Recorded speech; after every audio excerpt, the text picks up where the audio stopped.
Is the end of the Migos drawing near?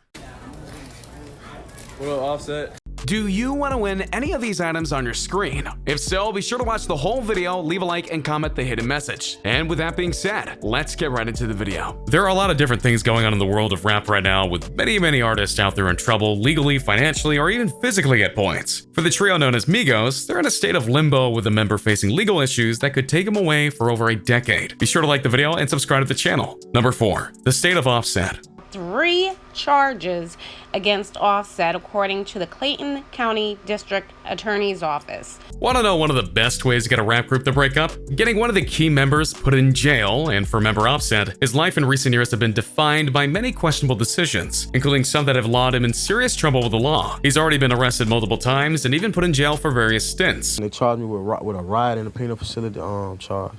So with me pleading out to that, all the other charges against me, they got dropped. But now, he went from a potentially dangerous situation to one that could be much more problematic. In short, he was about to be tried by a state for various crimes, and now he's got a serious case. Let's rewind a bit, shall we? In July 2018, not long after his daughter Kulture was born, and more on that later, Offset was pulled over by police in Atlanta, Georgia. The reason for the stopping was having illegally tinted windows. The police searched the car after pulling him over, and not only did they find an illegal substance, but they also found a firearm. Multiple ones, in fact. Oh, and there was $107,000 in the car for some reason. Anyway, because he was in the car and he had some objects near him, Offset was then charged with 2 felonies, including illegal possession of a piece and having it while doing another crime, which are very serious charges. But he pleaded not guilty and was able to make bail to get out of there, which isn't surprising given the fame of the group, which has made him a lot of money over the years. Despite his arrest happening in July of 2018, it wasn't until April of 2019 that he finally saw his day in court. Regardless of the time it took, the court appearance revealed the penalties for the crime, specifically Offset being in prison for the next 12 years. Focusing on the felony possession charge, the simplest scenario is that if Offset is indeed a convicted felon, and if he did receive, transport, or possess a weapon, and if this is his first time doing so as a convicted felon, he could face a 1 to 10 year sentence that may or may not include time in prison. The judge can impose a fine up to $100,000. Criminal defense attorney Alan J. Levine told HollywoodLife.com. The 2 other charges of illegally changing lanes as well as a possession of illegal substance also carry a 1-year sentence and a $1,000 charge each, as the rapper prepared to appear in court in May. Still, Offset's lawyers believe at the time that he wouldn't be given jail time at all. Jail is not imminent. Even if he were sentenced for the felony possession, the judge has the decision to probate or suspend Offset's sentence. You might think that this is a harsh punishment for a single crime, and it would be if this was his only crime. He has a long history with the law, and take a look at it. You'll see that he's committed various crimes across the years, including one that put him on probation for 5 years, which is what he violated through the possession charges. But here's where the twist comes in, everyone. It's been months since that April appearance, and nothing is yet to happen. Why is that? Well, it's simple. Offset was supposed to be tried in court in Clayton County, Georgia, where the crime was taken, but not so long ago, the court dropped all charges against Offset. That's a good thing,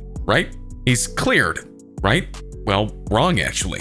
The court didn't just have a change of heart, they had an order from higher up. Specifically, the US government told them to drop the case that they were going to do because they were investigating into it too, as a step towards building a larger case. Yeah, the government apparently has their eyes on Offset, and then some. The state, of course, was happy to comply. The state does not wish to jeopardize any ongoing federal investigation that incorporates the underlying facts in this case and would alert other potential future parties to the investigation and evidence that may support federal charges against such parties. The document says, there's a big difference between state and federal charges, and Offset was only facing a lot of time in jail because he violated his parole. But if the federal government gets involved and indicts him, well, that would lead to far worse charges and potential time in jail. Now sure, we don't know exactly when this will happen. It could take some time. However, as fellow rapper 6ix9ine will note, when the federal government has their hooks on you, they don't let go. So Offset could be in major trouble. And if he goes to jail, the Migos would be done for. Though if we're gonna be honest here, it wouldn't just have to be a member of Migos going to jail to split up the group. Like, let's just say if a spouse went to jail. Number 3. The state of Cardi B.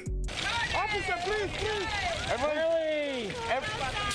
Everyone talk about Jesse Smollett. It's easy to think that Migos member Offset has the worst legal trouble of the bunch right now, which in regards to the group is actually kind of true. But a more immediate threat that is going on right now is with Cardi B, Offset's wife and mother of his daughter Kulture. So what happened to the queen of rap? Well, in the middle of 2018, she and her entourage went to a club and almost immediately got into a loud argument with some bartenders. The argument started out in very basic fashion, words and accusations being thrown around, voices getting louder and louder, the typical kind of thing. But then it started to get violent, to the extent that the bartender and another person got hurt, chairs chairs, bottles, and even pipes were thrown around, and chaos started to reign in the club. What might be considered an even worse offense, though, is that Cardi and her entourage fled the scene when the fight itself broke out, likely to avoid getting arrested, or possibly just trying to be safe. But after everything had calmed down and the police were called in, the bartenders who were hurt in the incident called out Cardi B as the person who started the entire situation. Are you ready for the twist? The bartenders were none other than Jade and Batty G.I. Jade is the current girlfriend of jailed rapper 6ix9ine, and this incident occurred right before his jailing, for the record, and Batty G.I. is her very loyal friend. Anyway, Cardi B apparently accused Jade of sleeping with her husband, which, even though it wasn't proven, Offset does and really had the best record with staying loyal to his girls, and he's had many wives as a result, and this is why everything escalated and why the fight broke out. Now, initially nothing came out of the event, but then Cardi B was detained and a bunch of court hearings started to occur so that it could be determined whether she would go to jail or not. At first it seemed like she would get off, and Cardi B even refused a plea deal that would have assured her no jail time. But yet, in another twist, not only did she not get off, she got indicted by a grand jury, which means that she's going to court, which will start in part in September. What's worse for her, that this prosecution actually amped up the charges against her. She was facing misdemeanors before, but now she's facing felony assault charges. The defendants in this case are accused of 2 premeditated incidents on 2 women working at the club in Queens last summer. Acting Queens District Attorney John M. Ryan said in a press statement. So at this point, you're probably wondering, how does this affect the Migos? Well, simple. Despite Cardi B proclaiming, "I ain't going to jail," that's honestly not in her control right now. If she is convicted of a crime, she'll go to jail. And that would leave her daughter Kulture in Offset's hands, and he'll basically have to raise her by himself while Cardi B is away. Now sure, he could potentially just hire people like maids and babysitters and such to take care of Kulture, but something tells us he's gonna be more of a hands-on kind of dad, based on the pictures and videos showing his love to his child. With that new responsibility, that'll take time away from his music career, both solo and group, and that's a big deal. And while it's still up in the air right now, it's definitely something that the group has to ponder. Number 2, the rise of Migos. We all fam. Yeah. And we don't want to see nobody doing their own thing. We'd rather eat together, you know what I'm saying?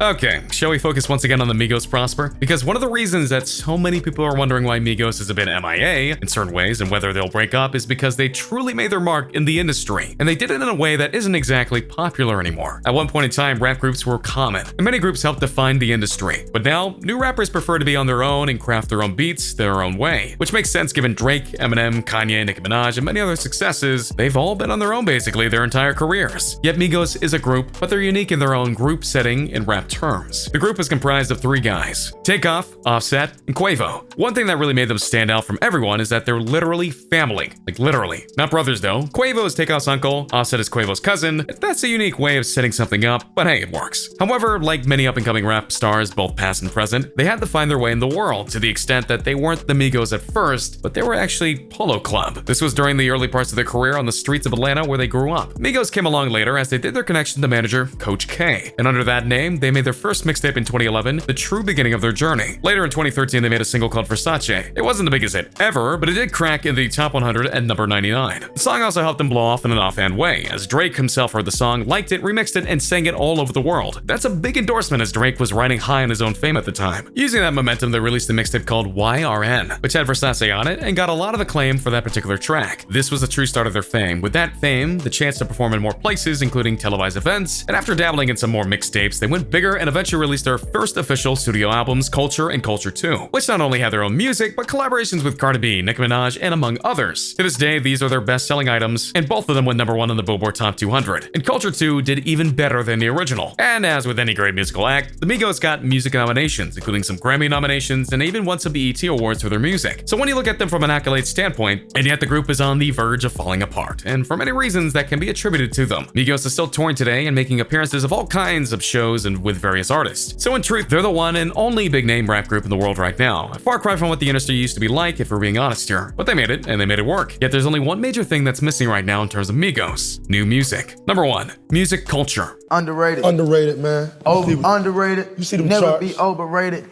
Never be duplicated. You see them charts. The music industry is a very curious thing compared to other industries like television and movies. Things can happen a lot faster here. New stars can rise up and older stars can make a big splash once again in a matter of hours. All it takes is the right song, Old Town Road. By that token, if singers and groups don't make music, or don't make music that's impactful and memorable, they're going to fade from memory in many ways, which brings me to the Migos, who haven't had a major group release in a long stretch of time. Want proof? Here it is. They released Kulture II, their second album, in January of 2018, and there's no word on when Kulture III is supposed to come out officially. Then they claim it to be early 2019, but the world is still turning, and now it's the later half of 2019 with no update, with their Wikipedia page actually having Kulture III outlined for 2020 instead of 2019, which, if true, is a big blowout to them. Making good music can take time, and there's no denying that, but there's also no denying that not releasing something somewhat consistent is harmful to one's brand. And in this day and age where rappers can upload their music at any time with services like SoundCloud, and other rappers are doing tracks within the span of a few weeks like diss tracks, it's really sad that Migos aren't releasing any new tracks or even singles just to tide fans over until Kulture III comes out. So what's going on here? Where's Kulture III? Are they struggling to make music? Are they focused on other ventures? Are they too concerned with certain real-life issues to focus on the group? This wouldn't be the first time this happened in music. Plus, many of the Migos members are releasing their own tracks in single form, as in single rappers not part of the group. Offset released a big track called Clout that featured his wife Cardi B with him. Quavo and Takeoff have done similar things since Kulture II had dropped, and when the group started off to do solo things, the writing can be seen on the wall. This writing only continues with more collaborations coming out from various members. Is a breakup inevitable? It's hard to say, but until Kulture III comes out, or at the very least has a release date, there's gonna be a lot of questions in the minds of fans. And so there you have it. A look at Migos and where they stand right now, and how many of these factors do you think will play a role in the breakup of Migos? Or do you think they'll endure no matter what happens? Let me know in the comments down below. Be sure to subscribe, and I'll see you next time on King Trending. A simple reminder on how to enter our brand new giveaway. We will be giving away either an iPhone X Max, the new iPad mini, or a MacBook Pro. It's really your choice. So be sure to leave a like, comment the keyword, subscribe, and turn on notifications to enter the giveaway. It's really that simple. Go for it.